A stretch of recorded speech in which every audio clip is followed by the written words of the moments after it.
Okay, we're talking today about counseling parishioners. I think that is an ION. On money matters. So this is kind of an extension of the issue of preaching on money.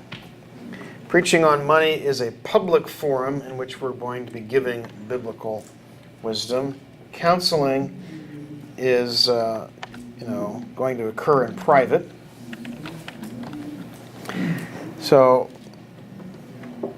let me tell you the background of my thoughts on this topic. There was a family that had 7 children in the church my father pastored, and they were perennially in debt. And my dad had brought in a Christian finance counseling video series, probably 16 millimeter back in those days, film. And Ron Blue is kind of like Larry Burkett and David Ramsey back in those days, and he had information on this. And so I think maybe 4 weeks we ran through a series of information. Well, they were convicted that they'd been doing it all wrong, and they said, Dr. Brown, can we sit down with you and have you help us with our finances? They'd never had a budget before, and sometimes it was so bad they were being evicted from the place that they were renting because they couldn't pay the rent, left a bad testimony, and so on. Okay, so Mom and Dad sat down, helped them work up a budget. Okay, it's going to be the first time they've ever had a budget, first time they've ever kept track of their finances, expenditures, first time they've ever kept track of receipts. Okay, so there's going to be a process of learning. Okay, don't expect people to change overnight. Plan to celebrate movements in the right direction. Provide encouragement for additional steps by showing how taking those steps will benefit them. Now, I think, early teens at the time, and I was in a different part of the house when they came over to do this counseling, but they'd been in the process for a couple months, 2, 3, maybe 4 months. And all of a sudden, I heard in a different part of the house, bam, somebody hit the table and the guy started shouting out there in the kitchen. I'm like, whoa, something just exploded out there in the kitchen. What's going on? And found out later my parents had been saying to them, why did you buy this stereo system? You already had a stereo system. You didn't need a new stereo, but it was such a great deal. Well, it was a great deal, except you don't have the money to pay for the stereo system and pay for your bills. And at that point, the guy exploded, slammed his hand down on the table and said, but we prayed about every single one of these decisions.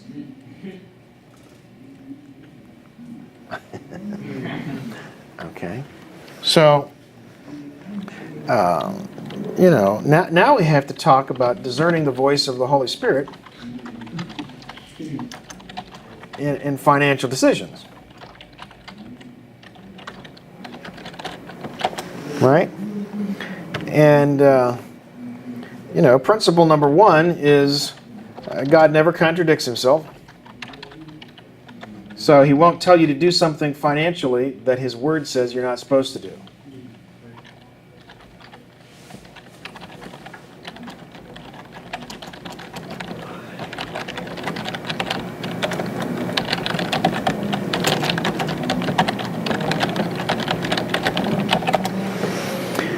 I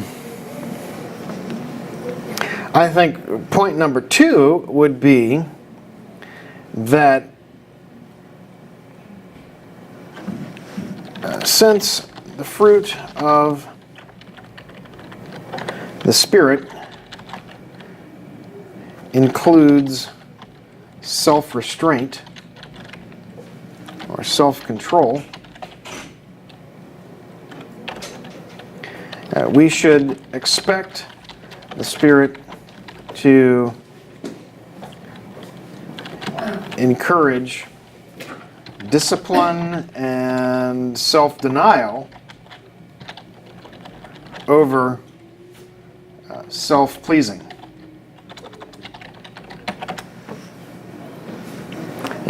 Which is more likely, that the Holy Spirit will say, yeah, go ahead and buy whatever you want, or that the Holy Spirit will say, is that wise?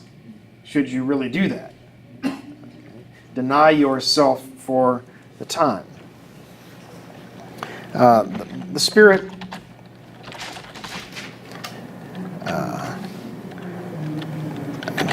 doesn't lead us to sacrifice the permanent on the altar of the immediate. Okay? This is an important principle. So, almost all advertising says, buy it now. Right? The Holy Spirit's going to say, save and buy it later. Okay. Number 3, the Holy Spirit said, a wise man asks for counsel.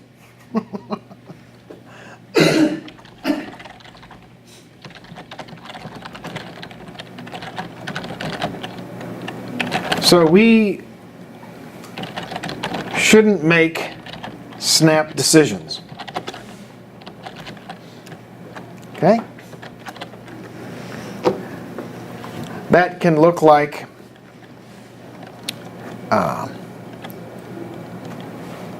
separate shopping from buying. Okay? Agree with your spouse to a spending cap above which you will consult with each other before buying. So my wife and I agreed that we wouldn't spend over $200 on our own without having talked to each other about it. Okay, so I've got all men here in this class.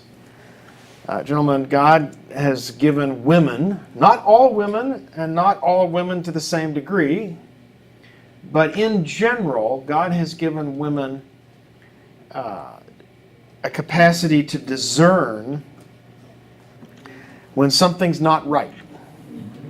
Okay? It tends to be intuitive, a feeling. It doesn't tend to be logical or they can't say, well, here are the reasons, 1, 2, 3, 4, that I feel that we shouldn't do that. No, it gets something like, well, I just don't feel right about it. Okay? And you ignore that gut to your own peril. Okay? Now, I was married, I think, 10 years and had asked many, many, many times, honey, you have any sense about what this, and got nothing. I was like, every time I went to ask if she had any sense about things, she didn't have anything. Okay, so it may be that your wife doesn't have a lot of that. So your wife's gut's not infallible. Okay, but if she does have something, listen to it. My parents' experience confirms it, and many other people's experience confirms it as well, that this is wise. Okay. Now, do you guys know about Consumer Guide? Anybody know about it and can tell me about it? It's actually a magazine and a website, both, that does research on the quality of products longitudinally. So they've done it for 30, 40, 50 years. Okay? And you can access their database for a price online. You don't have to subscribe for a whole year. You can do like a one-time access for a month, and you're going to, let's say you're trying to figure out, you need a freezer. Okay? But not all freezers are created equal. A person who's wise is going to not just seek counsel from friends who may have a very limited pool of data from which to provide you advice. Why don't you go to the guys who've looked at every single freezer that's out there, subjected them to multiple years of testing, and actually can provide you a spread of here's the positives and negatives for each of these. So I think any large purchase, you should make use of a Consumer Guide or Consumer Reports. There's both of those are sources that evaluate the quality of products and provide discussions of the positives, pros and cons of each item, each brand. Okay. Now some people say, well, it just sounds to me like what you're saying is just common sense. Well, number one, it's not very common. Number two, all wisdom ultimately derives from God. You don't have to be saved to find wisdom that comes from God. But the fact that you can learn things from people who aren't saved doesn't mean it doesn't have anything to do with God. That makes sense? All right. So, you know, my dad wasn't sure if the guy wasn't getting ready to deck him. You know, he kind of wheeled his chair back away from the table, and it's like, whoa, this guy's shouting and hollering and slamming his fist down on the table. Well, I think this should teach us this, that financial change is emotionally stressful. Okay? If you're correcting or criticizing, rightfully, okay, this isn't wrongfully, but rightfully, the poor choices of others, be aware of the emotional and psychological side.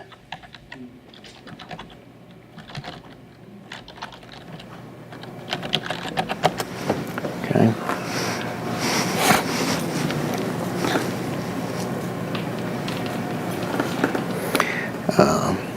In general, it's better to help people discover their own mistakes than to tell them they made a mistake. Okay.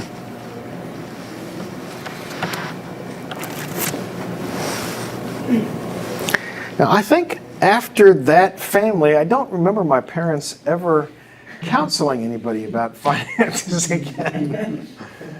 In part because they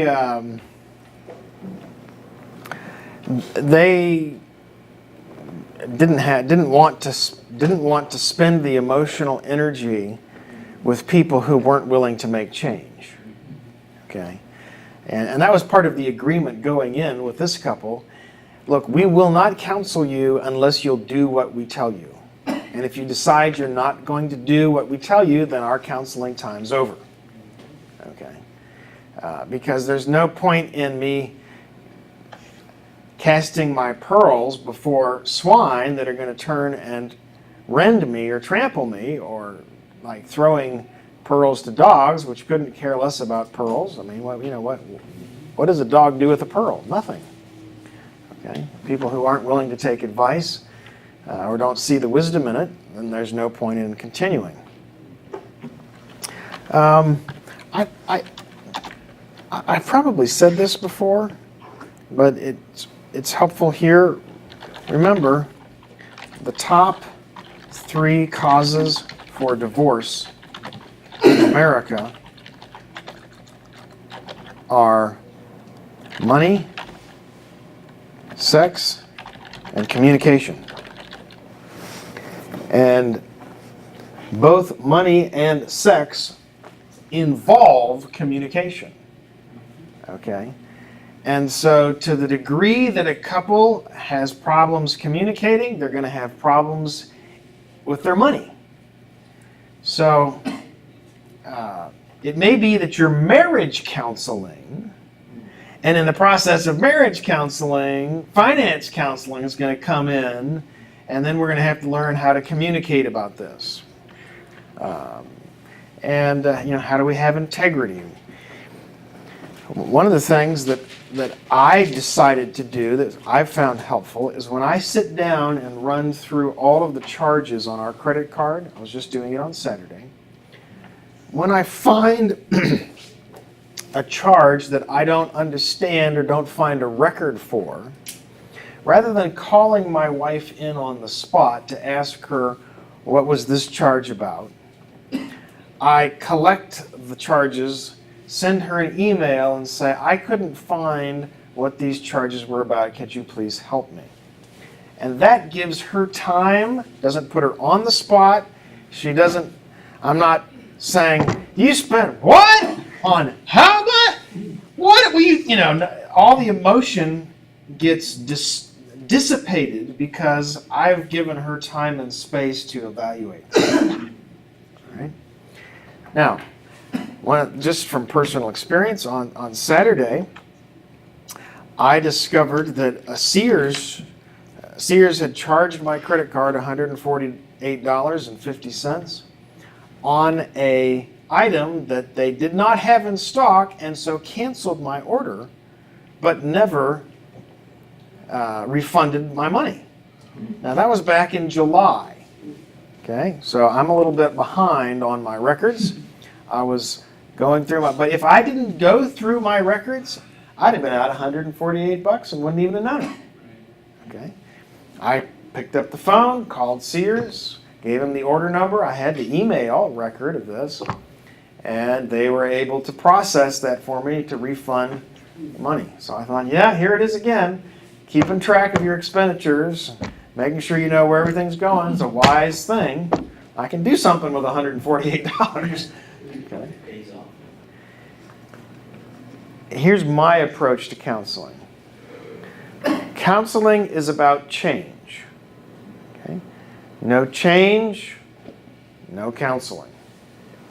Okay? So specifically, I'm going to give homework in the first session.